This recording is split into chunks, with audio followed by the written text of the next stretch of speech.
I am very late on these. I apologize. I tried to grab these before retail. They were nowhere available in our area. Then I tried to grab them at retail. Obviously that didn't go well, but we have them now, so better late than never.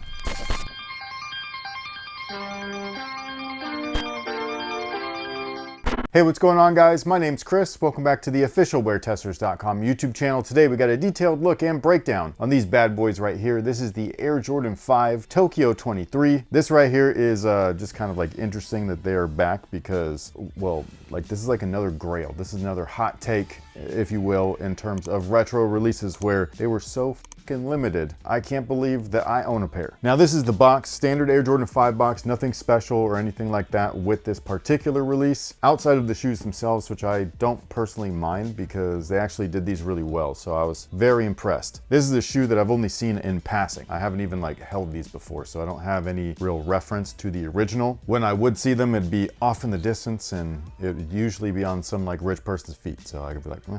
And it's usually at like a sneaker show or something like that. But outside of that, I really never ran into these before. So this is my first time with them. So again, very interesting. And I do have to give a big thank you and shout out to one of our WearTesters Discord community members. He actually got the dub on these, ended up not wanting them once he received them. And then he hit me up and was just like, hey, did you want them for retail? So greatly appreciate it. Our WearTesters Discord community is amazing, full of great people. And basically, if you were interested in supporting the channel, that's one of the best ways to do it. You can click the link down below in our description box. It'll head you over to weartesters.com/join, where you can read what it means to be a WearTesters Discord community member. Now, as for the shoes themselves, much like the Air Jordan 4 Undefeated, having this come back just really proves that, you know, nothing is sacred. This is a retro brand through and through, and they will release whatever they feel like, whenever they feel like it. And while these are nowhere near as limited as the original Undefeateds, they were still pretty damn limited. Like, this was not a wide release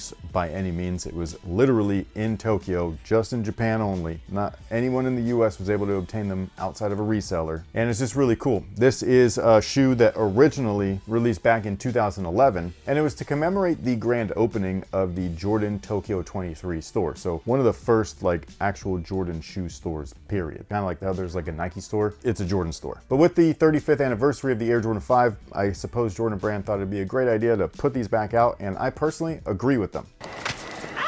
Now, per usual, we'll start off with the outsole right here. It's just a standard Air Jordan 5 outsole. As you guys can see, it's the outsoles before they switch things back over to that OG style, where they will have giant Nike branding at the midfoot. This one still states Jordan. You got the clear outsoles, made its debut on the Air Jordan 5, so that's always cool. Yellow Jumpman in the middle, that's awesome as well. Working your way up, you still have a polyurethane midsole, and this polyurethane midsole does feel very firm. So on foot, I was a little bit disappointed just because some of the more recent ones, like the Fire Reds and the Grapes, have felt amazing. These ones right here, they feel more like what I guess we're used to in the more modern landscape of retro Jordans, where they kind of feel very stiff and firm underfoot. However, embedded within the forefoot of that polyurethane midsole is an encapsulated air sole unit with a visible one in the heel. And funny enough, we were just talking about like, why don't they color air units anymore? This one's colored. It was on the original, so it's back here, but it is yellow and it's nice to see. Now, one of the good things is that they do come equipped with an actual polyurethane insole, so that is a huge plus. Still underfoot, they were a little bit firm, even though that insole is super comfortable. You can always swap that out though if you wanted to add a little bit more comfort, like with a Move baseline insole or a Move all day insole, whichever one you wanted to use. There's actually plenty of options. You don't even have to use Move, but I just use them as a reference because, well, they're one of the best. Now, where the shoe really shines is with the upper itself. The materials are just awesome. It's genuine nubuck. It feels really nice in hand. It is fairly thick cuts as far as like if you're comparing this to something like the Grapes or the Fire Reds, which both use very thin cuts of leather. This is just a little bit thicker than that, so they do feel like that over or around your foot. Basically, when you start flexing and moving, they just feel a little bit stiff. They will break in, they will show some creases, but the benefit is just that once they are broken in, this is gonna be like a glove-like fit. Like, these are gonna be awesome. So this material just feels really nice. You can actually see some of the very short grain just move when you run your finger across it and everything. They just look great. One of the cool parts about the shoe is just like the accents and everything. They use clearly like gray along the eye stay, but they also replaced the traditional mesh panels with the gray accents as well. Typically this is like not something that they really highlight. They will have the little clear translucent patches on there, but these ones have gray backing it. So gray mesh instead of the same color as the upper, like white, or in this case yellow, and so on and so forth. So it just gives it a nice little contrast there. One of the specialty pieces about the shoe is actually right here at the back of the heel. Instead of having Jordan's PE23 branding, they switched things up a little bit to really represent, you know, Japan and Tokyo, where they have a almost kanji style T23 logo there. So if you look closely, you can see the 2 and the 3. They're basically the hollowed out sections, and then the beginning of it at the top is a T. So T23.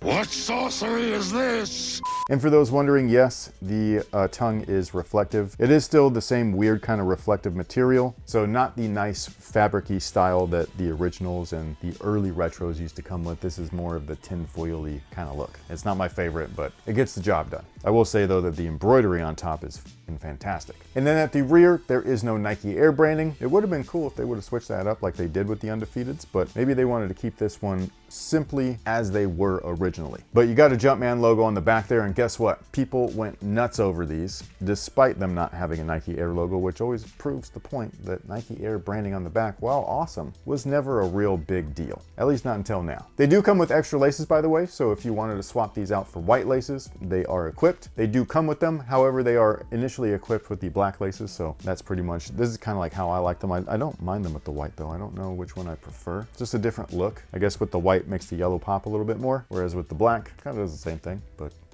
Now in terms of sizing, you can do one of two things. You can go true to size, you should be good to go. Or if you wanted to avoid as many creases as something like this could have, I like to go down half a size. It gives you a nice 1-to-1 fit. And then from there, you'll be pretty much good to go. There's gonna be a little bit of creasing, but it'll be really right where your foot bends, and then they'll bounce right back into shape. So this right here, true to size or down half a size. If you're a wide footer, I would go true to size or possibly up half a size. And outside of that, what is today's viewer submitted question of the day? I believe today's question comes from the Vomero premium video we just did. This person wants to know, they'll be traveling in Australia in December, and I've been thinking of what shoes I should bring if I'm to walk around a lot in hot, presumably both dry and humid weather. I'm interested in both the base Vomero 18 and the Vomero Plus. Does anyone have any recommendations for which one I should get?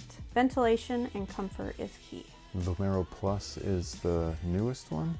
No, that's the premium. Okay, man, I can't seem to get the three models like straight. So it's Vomero 18, Vomero Plus. And then premium. Premium, okay. And he's between the first two? Yes. But you're gonna be walking around a lot? Mm-hmm. And it's gonna be hot and humid and dry. Wear some Birks. You really should. So, you know what I mean? Now I would avoid cushion. That's one thing, because we have a Disneyland trip coming up.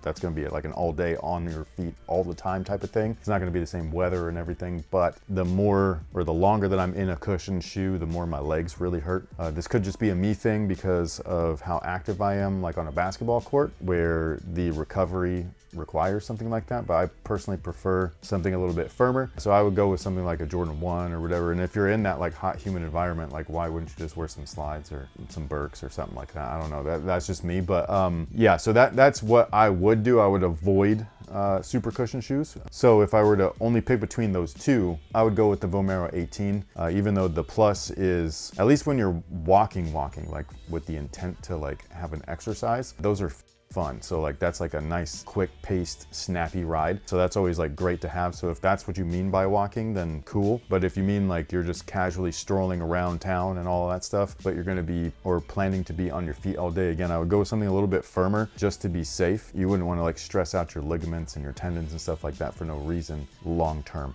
Outside of that, I would also look at the Pegasus 41. Is that the one that they're on right now? Is that the first one out of the 3 tiers?